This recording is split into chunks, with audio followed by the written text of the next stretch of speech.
अस्सलाम वालेकुम दोस्तों, मेरा नाम है अली हमेशा रमेश की तरह मौजूद है दाऊद और आप देख रहे हैं इस वक्त हमारा शो क्योंकि किसको देखना बनता है दोस्तों आप लोग से बात करने जा रहे हैं। बात करेंगे जी आज आपका टॉप ग्रीन न्यूज का सेगमेंट है, आप लोग शेयर करेंगे। नंबर 1 पे आप लोग से बात करने जा रहे हैं कि पाकिस्तान की टीम जो है वापस आ चुकी है और वापसी पर जो है पाकिस्तान टीम के फेक नारे जो है यहाँ पर बज रहे हैं, अजीब सी चीजें जो है यहाँ पर चल रही है, इसके बात करेंगे। इंडिया बैक टू बैक जीतें हासिल करके 9 लगातार जीतें हासिल करने का रिकॉर्ड उन्होंने बना लिया। श्रीलंका का रिकॉर्ड था 1996 में, जिसको उन्होंने जो है बराबर कर दिया वर्ल्ड कप के अंदर। और इंडियन प्लेयर इस वक्त जो है वो इंडिया के लिए खेल रहे हैं और पाकिस्तान में इस वक्त खिलाड़ियों पर होने जा रही है नोटों की बारिश और ज्यादातर पाकिस्तान के अंदर इस वक्त पैसों की क्यों इतनी बात हो रही है, इस पर ही बात करेंगे। तो अगर आप हमारे चैनल पर पहली बार आए चैनल को सब्सक्राइब करें और साथ लेकर पहले हो जाता तो बात का आगाज करते हैं नंबर 1 खबर के साथ जो हमारे पास आ रही है। तो दाऊद साहब, अनस्टॉपेबल इंडिया लगातार कल जो है 9वां मैच भी जीत लिया वर्ल्ड कप का। अनबीटेबल इंडिया जिस तरह से चल रहा है और जिस तरह से चीजें चल रही हैं, ये क्या हो रहा है? ये इंडिया लगातार एक अलग ही तरीके से बिहेव कर रहा है। देखो, हकीकत तो यह है कि हम शायद इंडिया की हार के इंतजार करते ही रह गए। हमने सोचा शायद इंडिया ऑस्ट्रेलिया से हार जाएगा, शायद अब साउथ अफ्रीका बड़ी अग्रेसिव खेल रहा है वो इनको हरा देगा, न्यूजीलैंड इनका नाइटमेयर है, वर्ल्ड कप में तो न्यूजीलैंड पकड़ता है वो इनको हरा देगा, शायद पाकिस्तान इस बार अपसेट कर दे, शायद अफगानिस्तान का स्पिन अटैक है वो इनको पकड़ ले, शायद इंग्लैंड एक ऐसी टीम है जो शायद लगातार हार रही है लेकिन इनको पकड़ लेगा। लेकिन हकीकत यह है कि इंडिया इस पूरे वर्ल्ड कप में अनस्टॉपेबल और अनटचेबल रहा है। इंडिया सबकी पहुंच से दूर रहा है और इंडिया ने इस पूरे वर्ल्ड कप में तारीख रकम कर दी है। 9 के 9 मैच इंडिया ने जीत लिए हैं। बहुत ही आउटस्टैंडिंग, बहुत ही शानदार क्रिकेट खेली है।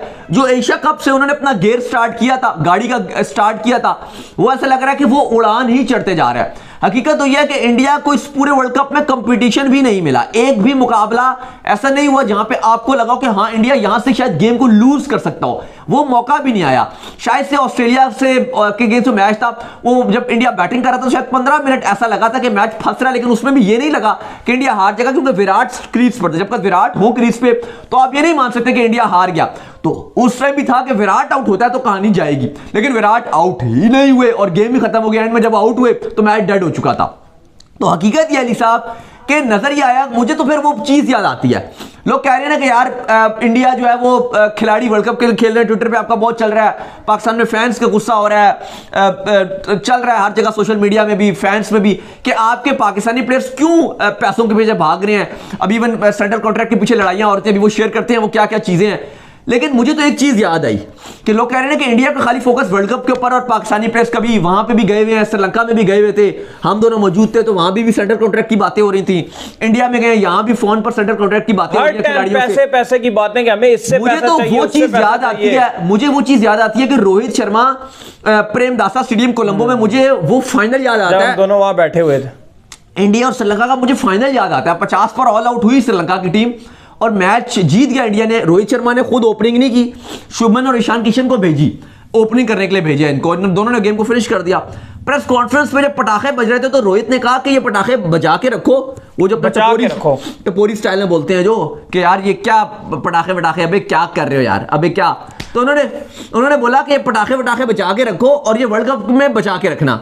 तो मतलब ठीक है, आप ये बोल सकते हो ओवर कॉन्फिडेंस। टपोरी स्टाइल बोला, आज मुझे याद आ गया, आज मैं उनकी वीडियो देख रहा था, बड़े मजे की वीडियो थी। ईशान किशन जो है ना, उनको कहता है कि मेरी बर्थडे है, मुझे गिफ्ट चाहिए ना।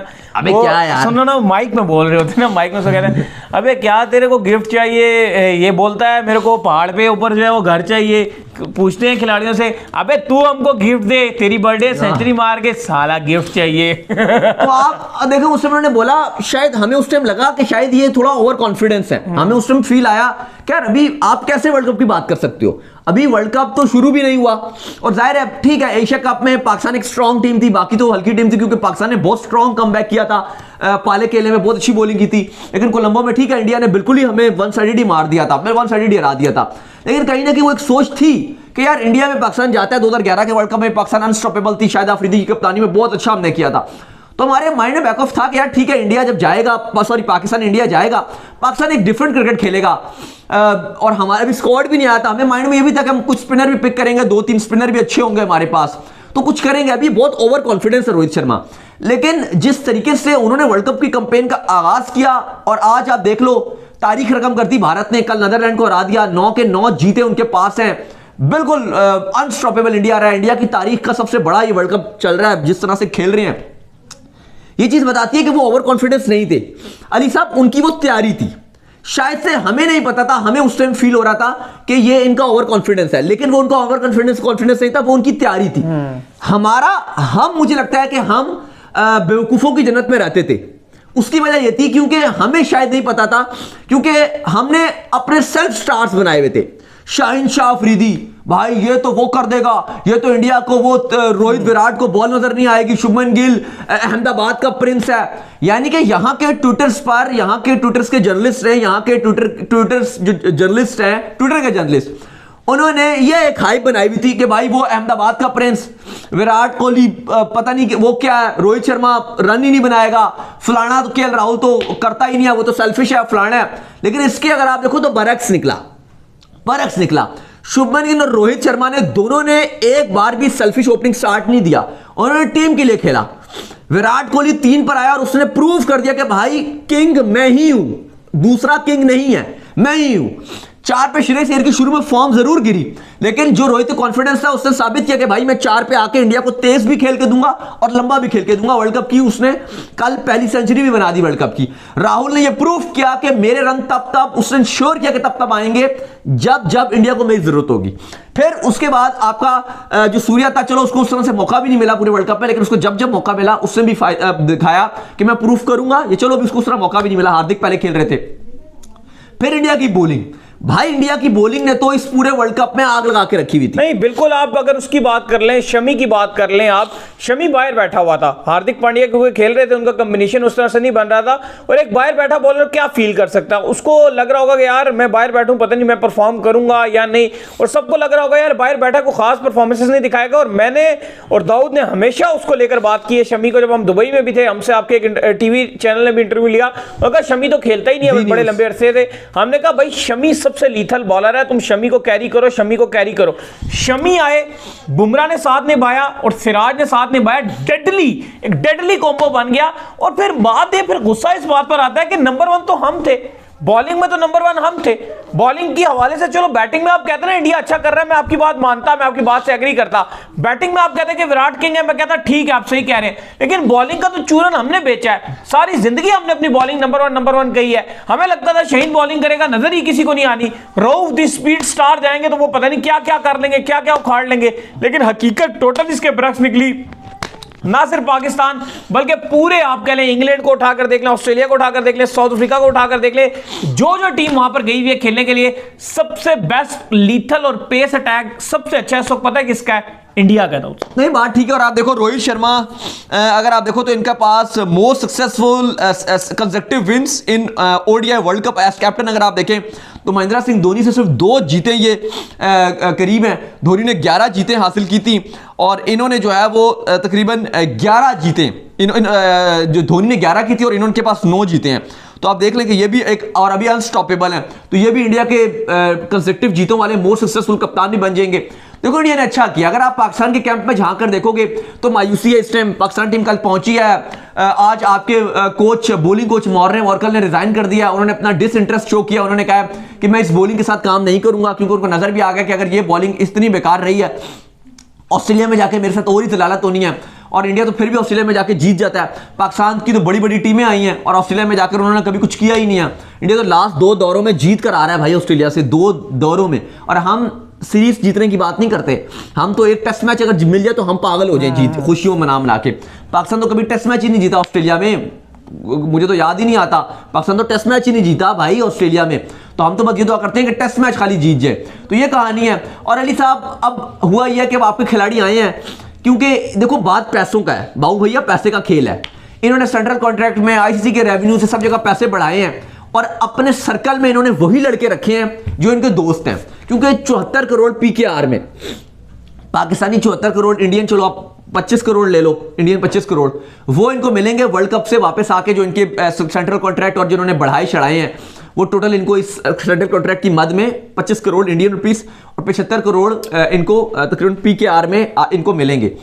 तो अब जाहिर है अगर इनके दोस्त इनके सर्कल से बाहर खिलाड़ी होते तो वो उन तक जाते, तो उन्होंने ये अपने सर्कल में ही पैसे ये रखे हैं।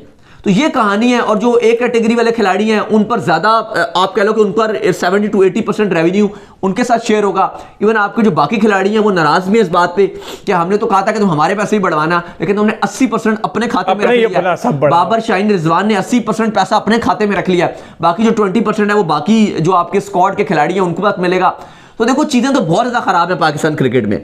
अब बातें चल रही हैं, पीसीबी इवन चाहता है कि बाबर आजम को T20 ODI की कप्तानी से हटाया जाए। बाबर आजम भी जिद है कि मैं तो नहीं छोड़ूंगा कप्तानी।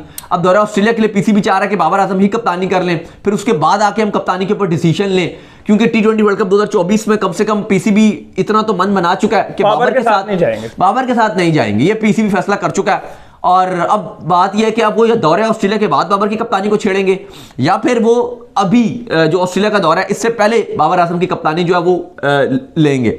तो अब ये होना है। लेकिन अब देख लो कि कहानी और ऊंट किस करवट बैठेगा।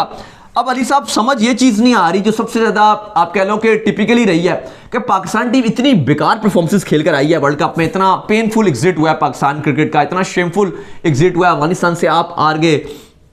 इंग्लैंड एक ऐसे घंटा बना हुआ था जिसको हर कोई मंदिर के घंटे की तरह बजा के जा रहा था, लेकिन उसके बाद इंग्लैंड का जिस तरह से एग्जिट बाहर हुआ, लेकिन आप उससे भी हार गए। लेकिन उसके बाद भी ये खिलाड़ी पैसा कर रहे हैं। नहीं, पैसा हर जगह खिलाड़ी सिर्फ वर्ल्ड कप के ऊपर फोकस करके बैठे हुए हैं। नहीं, हर जगह आप देख लें इन खिलाड़ियों को पैसे के अलावा ये कोई दूसरी बात नहीं करते हैं। और वजह शायद ये भी है कि ये नया पैसा देखना शुरू किया है इन्होंने। इंडिया में पैसा बहुत पुराना हो चुका है। इंडियन खिलाड़ियों ने जितने IPL खेलनी है ना, आप उनको इंटरनेशनल मैच की फीसेस भी ना देना, वो इतने ज्यादा अमीर हैं। तो मुझे लगता है कि तब उनके लिए अब जो प्रायोरिटी है वो पैसा नहीं रहा, उनका देश पहली प्रायोरिटी आ गया। ये नया पैसा देख रहे हैं। ये ऐसा लग रहा है कि ये कुछ खिलाड़ी हैं जो 4-5 साल के बाद अब ऐसा लग रहा है कि अब ये बहुत बड़े पैसों में जाना शुरू कर रहे हैं। अब ये करोड़ों रुपए से ऊपर की गेमों की तरफ जो अब ये देखना शुरू हो गए हैं, जिसकी वजह से इनकी मेन चीज है पैसा। जब श्रीलंका का एशिया कप चल रहा था ये पैसा कर रहे थे, सेंट्रल कॉन्ट्रैक्ट अपना बेहतर करवा रहे थे, वर्ल्ड कप चल रहा था पैसा कर रहे थे, आधा वर्ल्ड कप गुजर गया था पैसा कर रहे थे, वहां से आए हैं तब भी ये पैसा ही कर रहे हैं। नहीं, बात सही है। अच्छा अली साहब, इंडिया और न्यूजीलैंड की भी थोड़ी सी बात कर लें। अब पाकिस्तान के लिए तो खत्म हो गया वर्ल्ड कप, लेकिन इंडिया का वर्ल्ड कप अभी भी बाकी है। इंडिया और न्यूजीलैंड का परसों मैच खेला जाने वाला, वर्ल्ड कप की ब्रेक थी, कोई मैच नहीं था, 2 दिन ब्रेक है, कल भी ब्रेक है, कुछ नहीं है। परसों खेला जाना है वानखेड़े में इंडिया वर्सेस न्यूजीलैंड। काफी जगह चल रहा है कि यार न्यूजीलैंड जो है वो प्रेशर नहीं लेती नॉकआउट मैचेस में, स्पेशली अगेंस्ट इंडिया नहीं वो लेती प्रेशर। लेकिन इंडिया का जो टेम्पो बना हुआ है, जो मोमेंटम बना हुआ है, कल तो भाई सूर्या से भी बॉलिंग करा ली, ईशान से भी बॉलिंग करा ली, विराट से भी बॉलिंग करा ली कि भाई बैकअप के तौर पे हमारे पास कुछ है। मुंबई वानखेड़े स्टेडियम प्लेइंग 11 तो इंडिया की सेम टू सेम होगी जो इंडिया खिलाएगा। मैच ऑफिशियल्स भी ICC ने अनाउंस कर दिया, अगले शो में चले आपके साथ शेयर कर लेंगे। लेकिन अली उसके बाद ईडन गार्डन में ऑस्ट्रेलिया साउथ अफ्रीका का भी मैच है। मैं तो चाह रहा हूं कि साउथ अफ्रीका वहां से आ जाए और इंडिया यहां से आ जाए, क्योंकि न्यूजीलैंड तो देखो न्यूजीलैंड अगर जीतती है तो मजा नहीं आएगा, क्योंकि 40-50 लोग उनकी आबादी है टोटल न्यूजीलैंड की, और रग्बी भी वहां ज्यादा पॉपुलर है। मैं चाहता हूं कि एक तरफ से इंडिया और साउथ अफ्रीका कभी नहीं आई, लेकिन हाँ अगर ऑस्ट्रेलिया आ जाती है फाइनल खेलने, मुझे लगता है अगर ऑस्ट्रेलिया आती है तो ये इंडिया के लिए बहुत बड़ी थ्रेट होगी, क्योंकि ऑस्ट्रेलियंस जब फिनाले खेलते हैं वो बहुत गंदे तरीके से खेलते हैं, और वो इंडिया मुझे लगता है कि अगर बेशक के खेलेंगे लेकिन वो मुझे लगता है कि थोड़ा सा शायद इंडिया से ऊपर चले जाएंगे। अगर इंडिया ऑस्ट्रेलिया का फाइनल होता है, मुझे लगता है ऑस्ट्रेलिया थोड़ा सा ऊपर होगा। वो फोकस बहुत अच्छा। इंडिया साउथ अफ्रीका का फाइनल होता है तो मुझे लगता है कि साउथ अफ्रीका एक बार फिर चोक कर सकता है। और बाबूमा हैरान कुन तौर पे उनका उतना ट्रोल किया जाता है, और अगर बाबूमा वर्ल्ड कप जीत जाए तो वो बहुत डिफरेंट बात हो जाएगी। लेकिन यार क्योंकि देखो 2 मैच जीत सकता है, कोई भी जीत सकता है, इंडिया भी जीत सकता है। कपिल देव और महेंद्र सिंह धोनी के बाद अगर रोहित शर्मा ये ट्रॉफी उठाते हैं, और ऑब्वियसली फेवरेट इस टाइम इंडिया ही है। अगर आप मुझसे पूछो कि फेवरेट कौन है इस पूरे वर्ल्ड कप में, तो वो इंडिया ही है। लेकिन आप किसी भी टीम को ये नहीं बोल सकते कि यार ये आउट है, क्योंकि 2 मैच की दूरी है। एक दिन आपका अच्छा न्यूजीलैंड इंडिया में से किसी एक दिन अच्छा वो आगे, साउथ अफ्रीका ऑस्ट्रेलिया में से एक दिन अच्छा वो आगे। लेकिन जो बजाहिर जो लग रहा है जिस टाइम, अगर आप मुझसे पूछो कि टीम का है, अगर आप मेरी क्या प्रेडिक्शन है, क्या लग रहा है, तो मुझे लग रहा है कि यहां से इंडिया, न्यूजीलैंड में से इंडिया, और साउथ अफ्रीका ऑस्ट्रेलिया में से ऑस्ट्रेलिया। चलिए देखते हैं जी क्या बनता है। तो उम्मीद करते हैं आज का हमारा शो आपको पसंद आया। वीडियो को लाइक कीजिए, हमारे चैनल को सब्सक्राइब कीजिए, साथ लगे बेल आइकन को बजाइए, और एक और काम कर लीजिए हमारे फेसबुक को फॉलो कर लीजिए, लिंक डिस्क्रिप्शन में। नेक्स्ट वीडियो, अल्लाह हाफिज़, बाय बाय।